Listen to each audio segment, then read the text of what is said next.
It was the Christmas Eve that shattered 1,000 truths. A pregnant woman vanishes. A husband's alibi floats literally on a boat named Season's Greetings. And a town's perfect holiday facade cracks to reveal a nightmare that still refuses to die. 20 years later, we're left with a single question. Was this a crime solved or a story sold? Laci Peterson's name became a true crime obsession. But buried beneath the headlines, the trial, and the tidal waves of public outrage, there's a darker tale. One of a smiling family photo with a shadow creeping into the frame. Of a mistress who unknowingly wore a wire to bed. Of a jury who condemned a man not for what they knew, but for what they felt. This isn't just a story about a missing woman. It's about the lies we believe, the monsters we invent, and the chilling possibility that after 2 decades, we still haven't found what really happened that December morning. A snowy December 24th, 2002. The kind of morning where suburban driveways smell of pine and cinnamon, where minivans bulge with last-minute gifts. But in Modesto, California, one house defied the season. No twinkling lights, no wreath on the door, just an empty leash swaying on a porch step, still damp from the morning dew.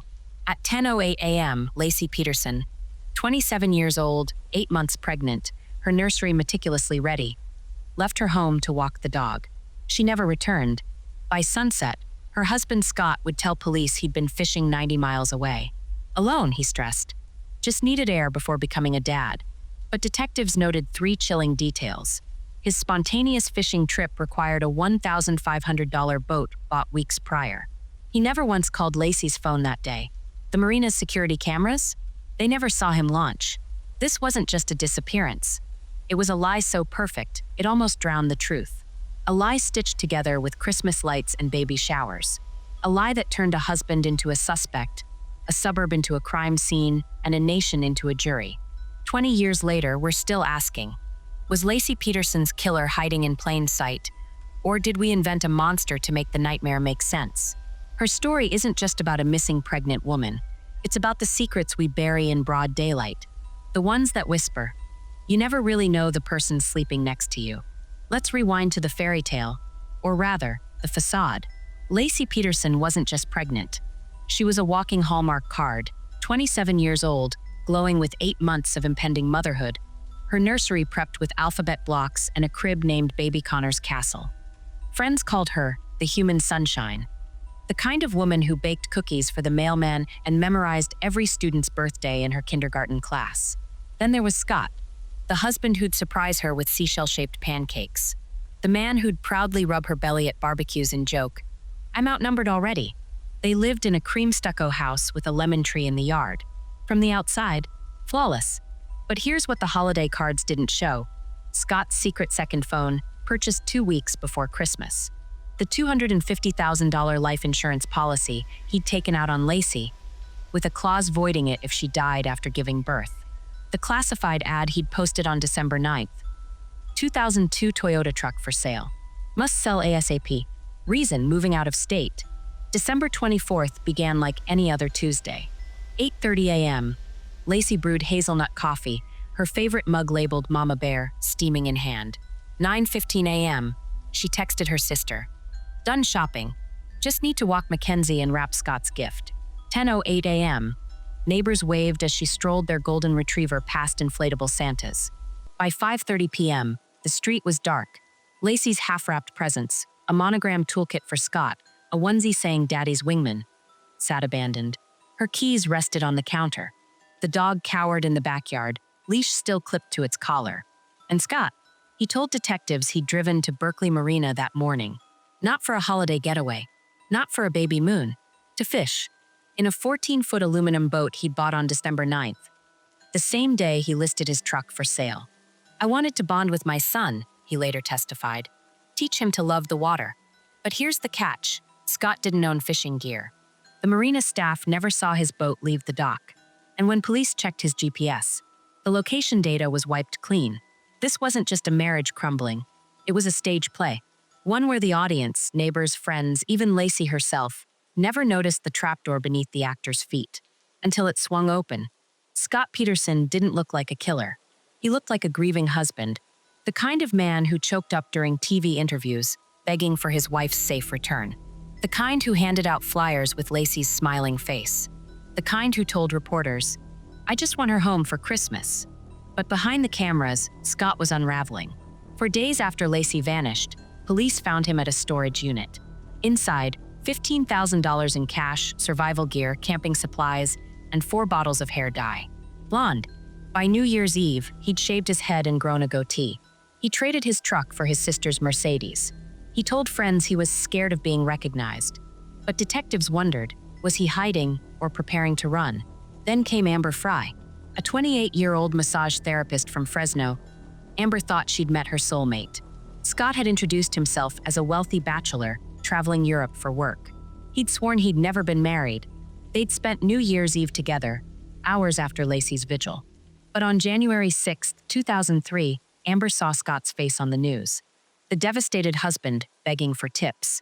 The man she'd been sleeping with. She called police, and what she revealed would shatter Scott's facade forever. The lies. December 9, 2002. Scott told Amber he'd lost his wife and was spending his first Christmas alone.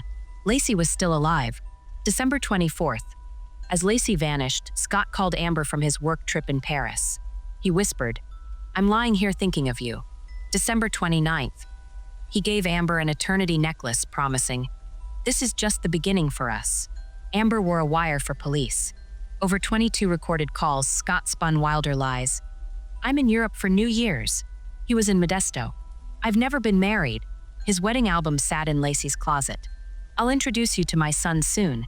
Connor was still in Laci's womb. But the most damning lie? On January 6th, as Amber confronted him about Laci, Scott swore, "I had nothing to do with her disappearance. I'm as confused as you are."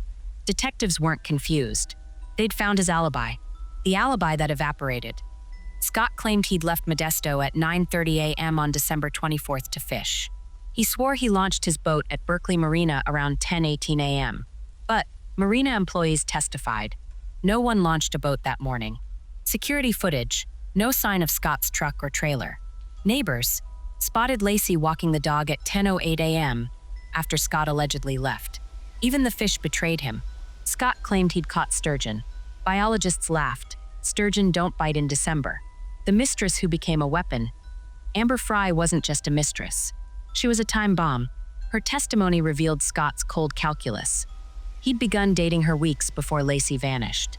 He'd researched tidal patterns in San Francisco Bay, the same currents that later carried Laci's body. He'd Googled how to get rid of a body on December 8th. But here's the twist. Amber wasn't his only secret. In February 2003, police uncovered Scott's second cell phone.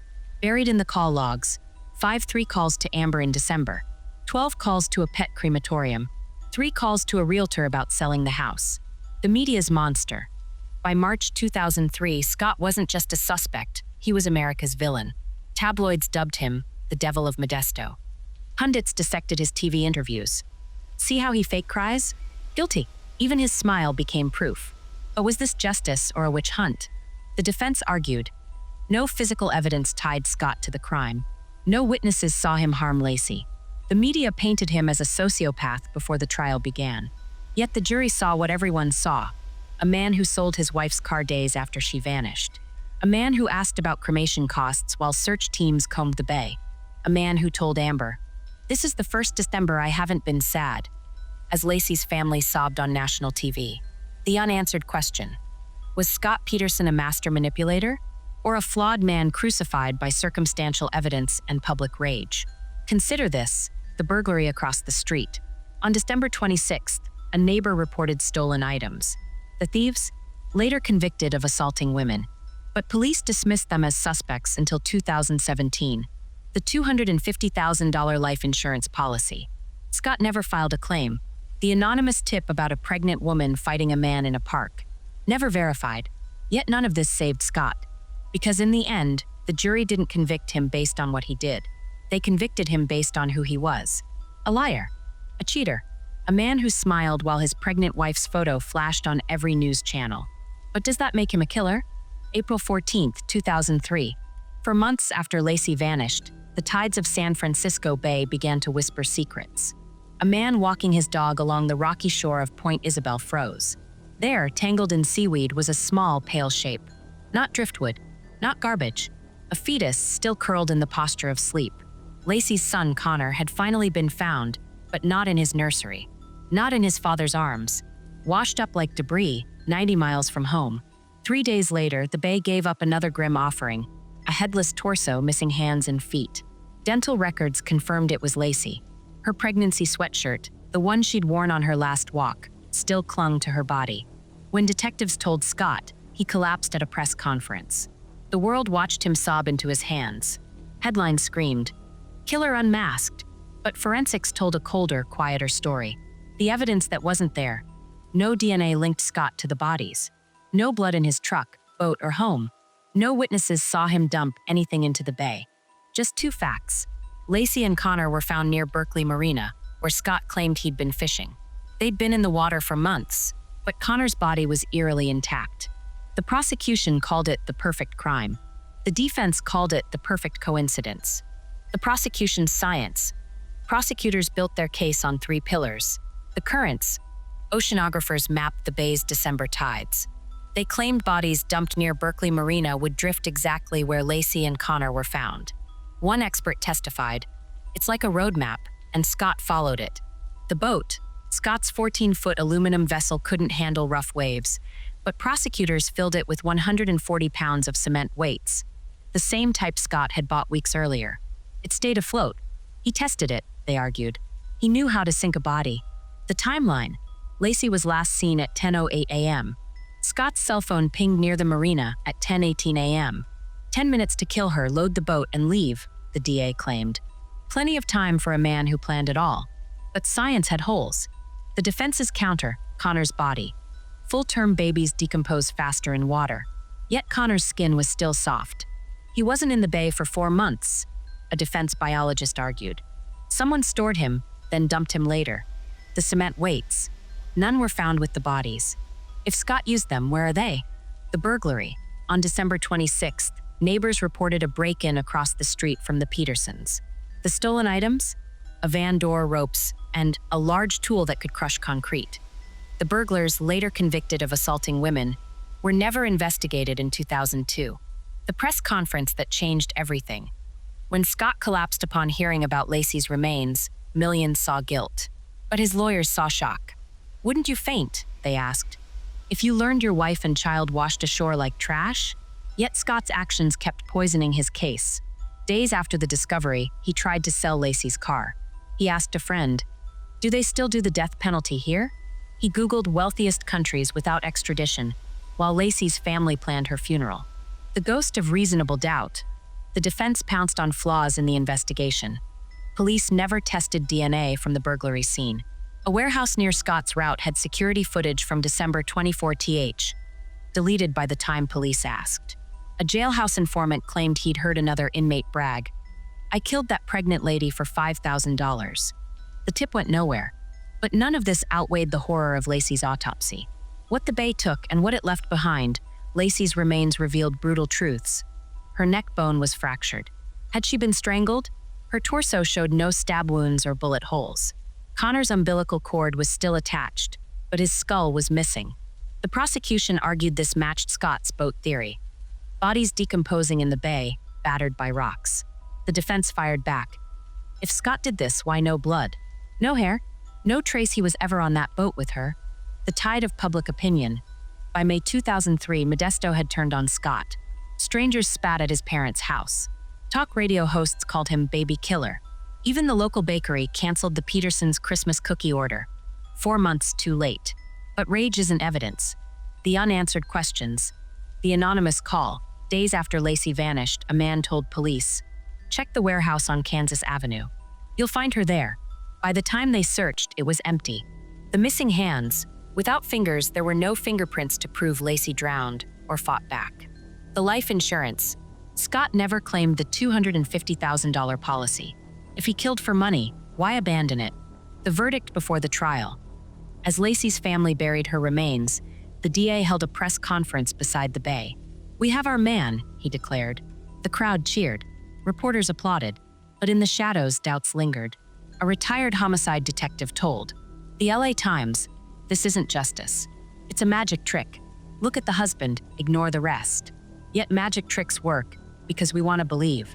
And America wanted to believe Scott Peterson was a monster, because the alternative, that Laci's killer was still free, was too terrifying to face.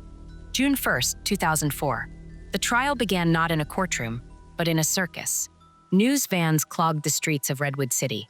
Protesters waved signs, "Justice for Laci," and "Death to Scott." Inside, cameras were banned, but courtroom sketches told their own story. Scott Peterson, smirking as a witness, described his wife's final moments. Leaning back in his chair, chewing gum, doodling during testimony about his son's autopsy. To millions watching, his demeanor screamed guilty. Even the jury agreed. One later admitted, he didn't cry enough. But beneath the theater, cracks split the case wide open. The prosecution's show. The DA painted Scott as a sociopath who traded family for freedom. Their star witness? Amber Fry. She testified about Scott's lies, his "I lost my wife" confession weeks before Laci vanished, and his chilling calm during searches. Then came the forensic experts, the currents expert. Laci's body drifted exactly where Scott claimed he fished. The boat analyst. His vessel could have carried her weight if he anchored her with cement. The timeline. Cell towers placed Scott near the marina 90 minutes after Laci disappeared. The clincher? Scott's own words. In a jailhouse call to his mother, he joked, "At least I'll get a cool nickname like the Sturbridge Strangler." The jury recoiled. The defense's desperation. Scott's lawyers fought an uphill battle. Their case hinged on 3 bombshells the police had ignored. The burglary next door on December 26th, 2 days after Laci vanished, neighbors reported a break-in across the street. Stolen items, a van door, bloody ropes, and a suspicious tool. The thieves? 2 men later convicted of assaulting women. One told cops in 2003, "We saw Laci that morning. She yelled at us to leave." Police dismissed it until 2017.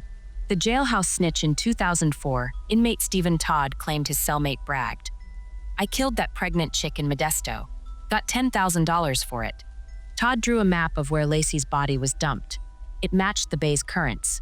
Prosecutors called Todd a liar. The defense asked, "Why didn't you check?" The missing $250,000 Scott had taken a life insurance policy on Laci that would expire if she died after giving birth. Yet he never filed a claim. The defense argued, if he killed her for money, why leave it on the table? The jury's bias. Jurors later confessed their verdict wasn't about evidence. It was about Scott. He looked evil. He smiled when they showed Laci's photo.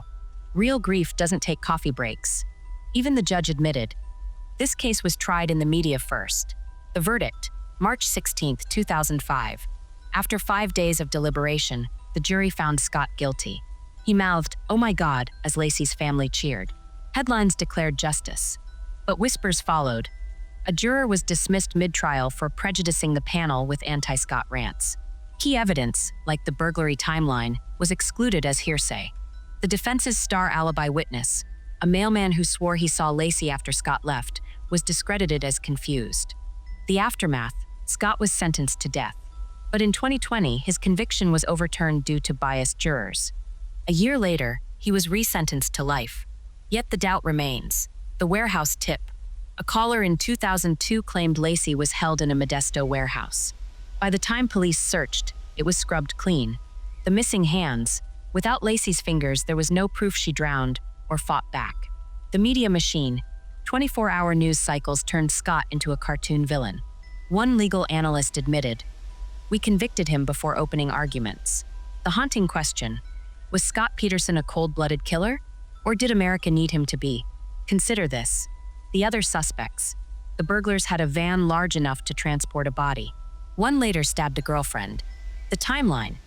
If Scott killed Laci at 10:08 a.m., how did he dump her body, clean up, and drive 90 miles by 10:18 a.m.? The lack of evidence. No murder weapon. No blood. No witnesses. Yet Scott's lies damned him. His affair. His hair dye. His fake tears. As one juror said, innocent men don't act like that. But history is full of innocent men who acted guilty, and guilty men who acted innocent. 20 years have passed. Scott Peterson sits in a 6 by 9 foot cell, scribbling appeals in the dark. Laci's family lights candles on her birthday, convinced justice was served. And the rest of us? We're left staring at the cracks in the story, cracks that never quite sealed.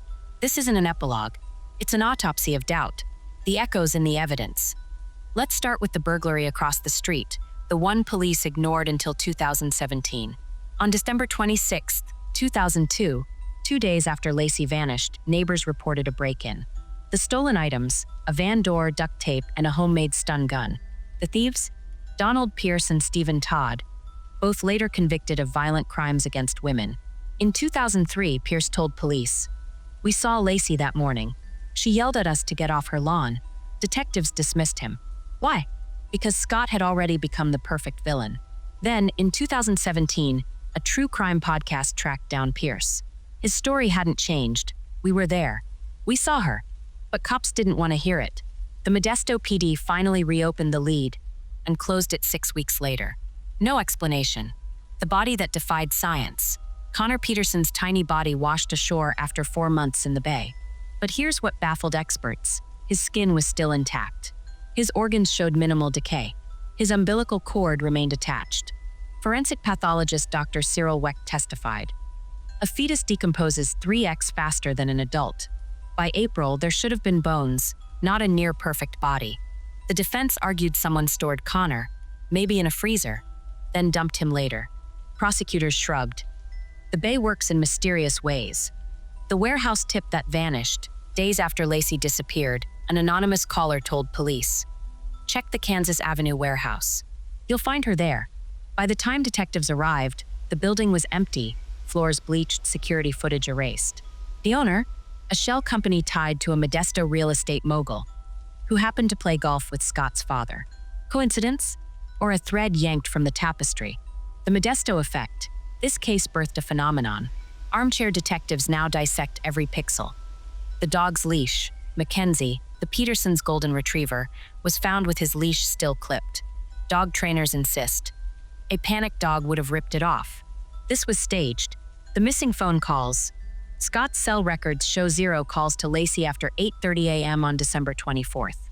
Not even a "hey, where are you?" The life insurance policy. Scott never claimed the $250,000. If this was a money play, why leave the cash? But the loudest ghost? Amber Frey's testimony. Her wiretapped calls with Scott became America's soundtrack of betrayal. Yet even she admits, "I don't know if he killed Laci. I just know he lied to me." The Rorschach test. What you believe about this case says more about you than the facts. If you see a cheating husband, Scott's affair and lies are the smoking gun. If you see a broken system, the ignored burglary, deleted footage, and biased jury prove reasonable doubt. If you see something darker, maybe Laci stumbled into a crime meant for someone else. Maybe the real killer is still out there, smiling in a family photo. Even Scott's 2021 resentencing to life in prison didn't silence the noise. His new legal team claims, a witness saw Laci walking the dog at 10:10 a.m. after Scott allegedly left. GPS data from a neighbor's truck places it near the burglary house that morning. A jailhouse informant confessed to the crime in 2005, but was ignored. The courts have stopped listening. The public hasn't. The ugly truth. Mysteries like this thrive because they force us to confront our own fragility. Laci Peterson wasn't just a victim, she's a warning. A reminder that the person making your coffee, kissing you goodnight, or rubbing your pregnant belly could be counting the minutes until you disappear. Or maybe she's proof that we'll burn the likeliest suspect to feel safe again. 20 years later, the only certainty is this: Laci and Connor are gone. Scott remains caged. And the rest of us? We're left with a truth that's uglier than any lie. Some stories don't end. They just rot. A verdict was reached. A sentence was handed down. But endings? Those require closure. And closure requires truth. Here's what we think we know. Scott Peterson lied. Relentlessly. Shamelessly. Laci and Connor suffered a horror no parent should fathom. A justice system, bruised by doubt, declared case closed. But the truth? The truth is a shapeshifter. It's in the 13,000 pages of case files no juror ever read. It's in the burglary report buried under a detective's coffee stain. It's in the blonde hair dye Scott bought but never used. This story isn't about Laci, or Scott, or even justice. It's about us. When we dissect Scott's smirk or Laci's nursery, we're not solving a crime. We're confronting our own fears. That love can be a performance. That goodness can be a costume. That the person who sleeps beside you might be counting the minutes until you stop breathing. The evidence is gone. The witnesses have faded. All that's left are the whispers. Why did Scott research tidal patterns 2 weeks before Laci vanished? Why did the burglar's van disappear the day after the murder? Why did the anonymous tipster know about the warehouse, but never come forward? We cling to verdicts because uncertainty is a prison. But what if guilt and innocence aren't absolutes? What if they're just stories we tell to sleep at night? So I'll ask you this. When you picture Scott Peterson, do you see a monster? Or a mirror? A cheater who snapped? A scapegoat carved from convenience? Or something worse? Proof that the world is random, that monsters don't roar, and that the man grilling burgers at your block party could be planning your funeral? Stay curious, stay skeptical, and remember, the truth isn't always buried. Sometimes it's floating right in front of us. Just ask Laci's son, what do you believe happened? Comment below. But be warned, your answer will tell you everything about yourself and nothing about the truth.